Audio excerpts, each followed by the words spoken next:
Hello everyone, welcome back to my channel. ಹೇಗಿದ್ದೀರಾ ಎಲ್ಲರೂ? Hope ಎಲ್ಲರೂ ಚೆನ್ನಾಗಿದ್ದೀರಾ ಅಂತ ಭಾವಿಸ್ತಾ ಇದ್ದೀನಿ ಫ್ರೆಂಡ್ಸ್. ನಾನು ಕೂಡ ಸೂಪರ್ ಆಗಿದ್ದೀನಿ. ನಿಮಗೆ ಹೇಳಿರೋಂತೆ ಪ್ರತಿ ದಿವಸ ವೀಡಿಯೋಗಳನ್ನ ಇವಾಗ ಹಾಕ್ತಾಯಿದ್ದೀನಿ, ವೀಡಿಯೋ ಅಪ್ಲೋಡ್ ಮಾಡ್ತಾಯಿದ್ದೀನಿ. ನೀವು ಸಬ್ಸ್ಕ್ರೈಬ್ ಮಾಡಿಕೊಂಡು ವೀಡಿಯೋನ ನೋಡಿ ಸಪೋರ್ಟ್ ಮಾಡಿ ಫ್ರೆಂಡ್ಸ್. ಇವತ್ತಿನ ರೂಟೀನಲ್ಲಿ ಏನೆಲ್ಲ ಇತ್ತು ಅಂತ ಹೇಳಿ ವೀಡಿಯೋನಲ್ಲಿ ಶೇರ್ ಮಾಡ್ಕೊಂಡಿದ್ದೀನಿ. ಅದರ ಜೊತೆಗೆ ನಾನು ಇವತ್ತು ನನ್ನ ವೇಟ್ ರಿವ್ಯೂ ಕೂಡ ಮಾಡಿದ್ದೀನಿ. ಡೇ 30ಯಲ್ಲಿ ಸ್ವಲ್ಪ ಬ್ಯಾಕ್ಗ್ರೌಂಡಲ್ಲಿ ಸ್ವಲ್ಪ ನಾಯ್ಸ್ ಇದೆ, ಮಕ್ಕಳು ಆಟ ಆಡ್ತಾ ಇದ್ದಾರೆ. ಇನ್ನು ಬೆಳಗ್ಗೆ ವಾಕೆಲ್ಲ ಹೋಗಿದ್ದೆ. ವಾಕ್ ಅಂದರೆ ನಾರ್ಮಲ್ ವಾಕ್ ಅಲ್ಲ, ಇದು ತುಂಬ ದೊಡ್ಡ ಲೇಕ್ ಇದೆ, ಮನೆ ಹತ್ರನೇ ಇದೆ. ಹಾಗಾಗಿ ಮನೇಲಿ ಎಕ್ಸಸೈಸ್ ಮಾಡ್ತಾಯಿಲ್ಲ, ಸ್ವಲ್ಪ ಬೆಳಗ್ಗೆ ವಾಕ್ ಹೋಗೋಣ ಅಂತ ಹೇಳಿ. ಇವಾಗ ಹೇಗೂ ಮಕ್ಕಳು ಮಲಗಿರ್ತಾರೆ ಮತ್ತು ಬೆಳಗ್ಗೆ ಸ್ವಲ್ಪ ಟೈಮ್ ಕೂಡ ಸಿಗುತ್ತೆ ಅನ್ನೋ ಕಾರಣಕ್ಕೆ ವಾಕಿಂಗ್ ಮಾಡ್ತಾಯಿದ್ದೀನಿ. ಇದು ಹೇಳಬೇಕಂತಂದ್ರೆ ಒಂದು ರೌಂಡು ನಿಮಗೆ ಒಂದು 15 ಮಿನಿಟ್ಸ್ ತೊಗೊಳುತ್ತೆ, ಅಷ್ಟು ದೊಡ್ಡದಾಗಿದೆ ಲೇಕು. ತುಂಬ ಚೆನ್ನಾಗಿದೆ. ಬೆಳಗ್ಗೆ ಸ್ವಲ್ಪ ನೇಚರ್ ಫ್ರೆಶ್ ಏರೆಲ್ಲ ಇರುತ್ತಲ್ಲ, ಹಾಗಾಗಿ ಆ ಥರ ಈ 2 ರೌಂಡ್ ಹಾಕಿದ್ರೆ ನಾನು 4 ಕಿಲೋಮೀಟರ್ ಕಂಪ್ಲೀಟ್ ಮಾಡ್ದಂಗೆ ಆಗುತ್ತೆ. ಇನ್ನು ಎಷ್ಟು ಸ್ಟೆಪ್ಸ್ ಕಂಪ್ಲೀಟ್ ಆಗ್ತಾಯಿದೆ ಅಂಥೇಳಿ ನಾನು ನೆಕ್ಸ್ಟ್ ವೀಡಿಯೋನಲ್ಲಿ ತೋರಿಸ್ತೀನಿ. ಯಾಕಂದರೆ ನಾನು ವಾಚ್ ಹಾಕ್ಕೊಂಡಿರಲಿಲ್ಲ. ಬಟ್ ನೀವು ಒಂದು ಸುತ್ತು ಹಾಕೋಕ್ಕೆ, ಒಂದು ರೌಂಡ್ ಹಾಕೋಕ್ಕೆ 2 ಕಿಲೋಮೀಟರ್ ಆಗುತ್ತೆ. ಆ ಥರದ್ದು 2 ರೌಂಡನ್ನು ನಾನು ಹಾಕಿರ್ತೀನಿ. 4 ಕಿಲೋಮೀಟರಷ್ಟು ನಾನು ವಾಕ್ನ ಮಾಡ್ತಾಯಿದ್ದೀನಿ. ಇದಾದಮೇಲೆ ಮನೆಗೆ ಬಂದು ಸ್ನಾನ ಎಲ್ಲ ಮಾಡಿಕೊಂಡು ಪೂಜೆ ಮಾಡಿಕೊಂಡು ಬ್ರೇಕ್ಫಾಸ್ಟ್ ಮಾಡ್ತಾಯಿದ್ದೀನಿ. ಇವತ್ತು ಅವಲಕ್ಕಿ ಮಾಡಿದ್ದೆ, ಅವಲಕ್ಕಿನೇ ತಗೋತಾಯಿದ್ದೀನಿ. ಇನ್ನು ಹಾಗೆ 1 ಗಂಟೆ ಅಷ್ಟೊತ್ತಲ್ಲಿ ನಾನು ಎಲ್ಲರಿಗೂ ವಾಟರ್ ಮೆಲನ್ ಕಟ್ ಮಾಡಿದ್ದೆ. ಅದರಲ್ಲಿ ನಾನು ಕೂಡ 2 ಪೀಸ್ನ ತೊಗೊಂಡಿದ್ದೀನಿ ಇವತ್ತಿನ ರೂಟೀನಲ್ಲಿ. ಇವತ್ತಿನ ವೀಡಿಯೋನಲ್ಲಿ ವೇಟ್ ರಿವ್ಯೂ ಕೂಡ ಮಾಡಿದ್ದೀನಿ. ಅಂದರೆ ನಾನು ರ್ಯಾಂಡಮಾಗಿ ನಾನು ಹಾಕ್ತಾ ಹೋಗಿದ್ದೀನಿ, ಎಷ್ಟು ಕೆಜಿಯಿಂದ ಎಷ್ಟು ಕಡಿಮೆ ಆಗ್ತಾ ಬಂದಿದೆ ಅಂತ ನಿಮಗೊಂದು ಐಡಿಯಾ ಸಿಗುತ್ತೆ. ಅಂದರೆ ಯಾವ ಡೇಗೆ ಎಷ್ಟು ಕಡಿಮೆ ಆಯಿತು ಆ ಥರ ನಾನು ಹಾಕಿಲ್ಲ. ಮೊದಲಿಂದನೂ ನಾನು ತೊಗೊಂಡಿರೋಂಥ ವಿಡಿಯೋ ಕ್ಲಿಪ್ಪಿಂಗ್ಸ್ನ ಇದರಲ್ಲಿ ಆ್ಯಡ್ ಮಾಡಿದ್ದೀನಿ. ಸೊ ನಿಮ್ಗೊಂದು ಐಡಿಯಾ ಬರಲಿ ಎಷ್ಟೆಷ್ಟೆಲ್ಲ ಕಡಿಮೆ ಆಗ್ತಾ ಹೋಗಿದೆ ಅಂತ ಹೇಳಿ ಆ ಥರ ಹಾಕಿದ್ದೀನಿ. ಯಾಕಂತಂದರೆ ನನಗೆ ಅಷ್ಟು ನೆನಪಿಲ್ಲ, ತುಂಬ ಗ್ಯಾಪ್ ಆಗಿಬಿಡ್ತಲ್ಲ, ಒಂದು ವಾರದಷ್ಟು ಗ್ಯಾಪ್ ಆಗಿಬಿಟ್ಟಿದೆ. ಹಾಗಾಗಿ ನನಗೆ ಯಾವ ವೀಕಲ್ಲಿ ಎಷ್ಟು ಕಡಿಮೆ ಆಯಿತು ಅನ್ನೋದು ಅಷ್ಟು ನೆನಪಿಲ್ಲ. ಸ್ವಲ್ಪ ನನಗೆ ವಿಡಿಯೋ ಎಡಿಟಿಂಗಿಗೂ ಟೈಮ್ ಇರಲಿಲ್ಲ, ಹಾಗಾಗಿ ಅದೇ ಥರ ರ್ಯಾಂಡಮಾಗಿ ಹಾಕಿದ್ದೀನಿ. ಬಟ್ ಆ್ಯಟ್ ಲಾಸ್ಟ್ ಎಷ್ಟು ಕಡಿಮೆ ಆಗಿದ್ದೀನಿ ಅಂತ ನಾನು ನಿಮಗೆ ಹೇಳ್ತೀನಿ. ಇನ್ನು ಮಧ್ಯಾಹ್ನದ ಲಂಚ್ಗೆ ನಾನಿಲ್ಲಿ ಕ್ಯಾಪ್ಸಿಕಮ್ ಹಾಕಿ ಮಶ್ರೂಮ್ ಕ್ಯಾಪ್ಸಿಕಮ್ ಪೆಪ್ಪರ್ ಅಂತ ಹೇಳಿ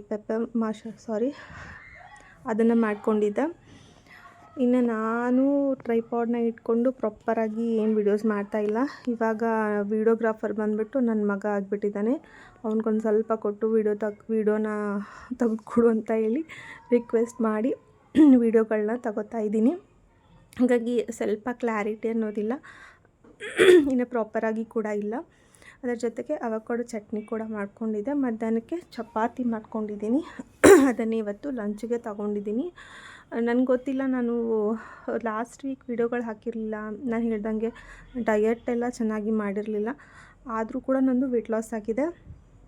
ಅಂದರೆ ತುಂಬ ಹೆವಿಯಾಗಿ ತಿಂದಿರಲಿಲ್ಲ, ಜಂಕ್ ಫುಡ್ ಆ ಥರ ಏನೂ ತಿಂದಿಲ್ಲ. ಮೇನ್ ಆ ರೀಸನ್ನು ಇರ್ಬೋದು, ಸ್ವಲ್ಪ ಕೆಲಸಗಳು ಜಾಸ್ತಿ ಇತ್ತು, ಆ ರೀಸನ್ನು ಇರ್ಬೋದು. ವೆಯ್ಟ್ ಕಡಿಮೆ ಆಗಿದೆ, ಅದೊಂದು ಹ್ಯಾಪಿ. ಮೇಂಟೈನ್ ಆದರೂ ಆಗಿದೆ ಅನ್ನೋದೊಂದು ಖುಷಿ ಇದೆ ನನಗೆ. ಹಾಗಾದರೆ ನಮ್ಮ ಜರ್ನಿನ ಚೆನ್ನಾಗಿ ನಾವು ಮುಂದುವರ್ಸ್ಕೊಂಡು ಹೋಗ್ಬೋದು.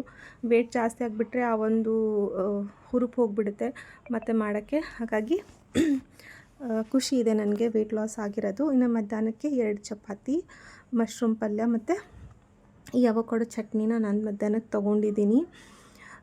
ನಮ್ಮದು ಪ್ರತಿ ದಿವಸದ್ದು ರೂಟೀನ್ ಇದೇ ಥರ ಇರುತ್ತೆ ಅಂತ ಹೇಳೋಕ್ಕಾಗಲ್ಲ. ಒಂದು ದಿವಸ ಖುಷಿಯಾಗಿರ್ತೀವಿ, ಒಂದು ದಿವಸ ದುಃಖವಾಗಿರ್ತೀವಿ, ಒಂದು ದಿವಸ ಕೆಲಸಗಳು ಜಾಸ್ತಿ ಇರುತ್ತೆ, ಒಂದು ದಿವಸ ಏನು ಕೆಲಸಗಳೇ ಇರೋದಿಲ್ಲ. ಈ ಥರ ಮೂಡ್ ಒಂದೊಂದು ದಿವಸ ಒಂದೊಂದು ಥರ ಇರುತ್ತಲ್ಲ, ಹಾಗೆ ನಮ್ಮ ವೇಟ್ ಕೂಡ ನಮ್ಮ ಬಾಡಿ ಥರ ನಮ್ಮ ಮೈಂಡು ಅದೇ ಥರ ಇರುತ್ತಲ್ವ.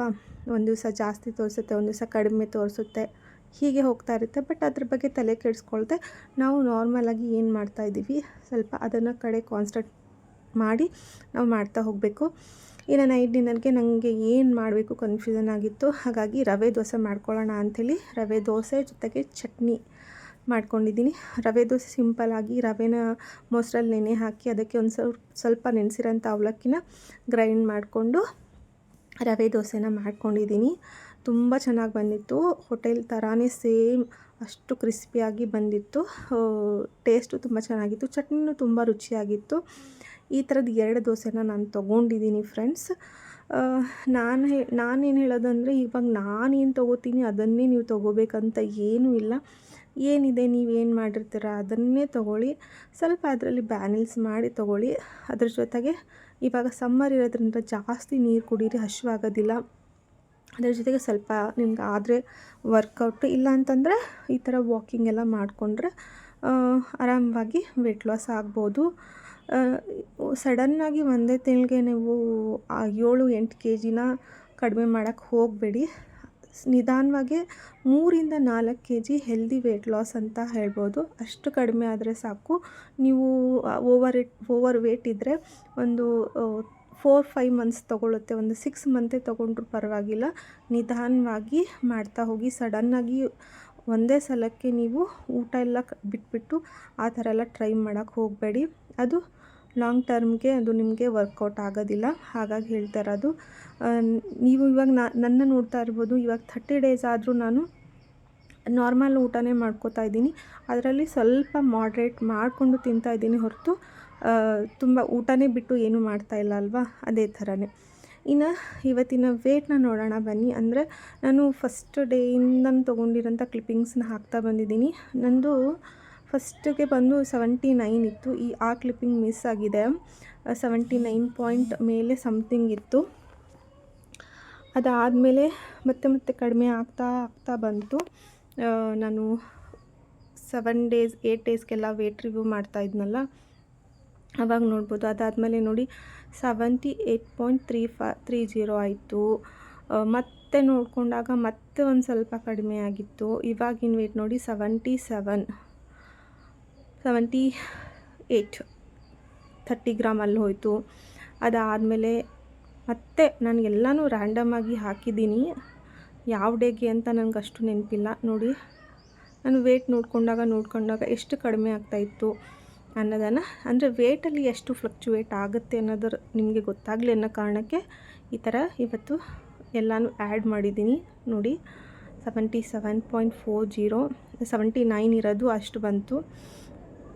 76.50 ಬಂತು. 77ಇಂದ 76 ಬಂತು. ನಿಮಗೆ ಗೊತ್ತಾಗಲಿ, ಒಂದು ಐಡಿಯಾ ಬರಲಿ ಅನ್ನೋ ಕಾರಣಕ್ಕೆ. ಇನ್ನು ಇವತ್ತು 76.20 50 ಇತ್ತು, 20 ಆಯಿತು. ಅದಾದಮೇಲೆ 76.30. ಇನ್ನು ಇವಾಗ ಪ್ರೆಸೆಂಟಾಗಿ ನಾನು ಎಷ್ಟಿದ್ದೀನಿ ಅಂತ ಹೇಳಿ ತೋರಿಸ್ತಾ ಇದ್ದೀನಿ ನೋಡಿ, ಎಷ್ಟು ಕಡಿಮೆ ಆಗಿದ್ದೀನಿ ಅಂತ. 70.9.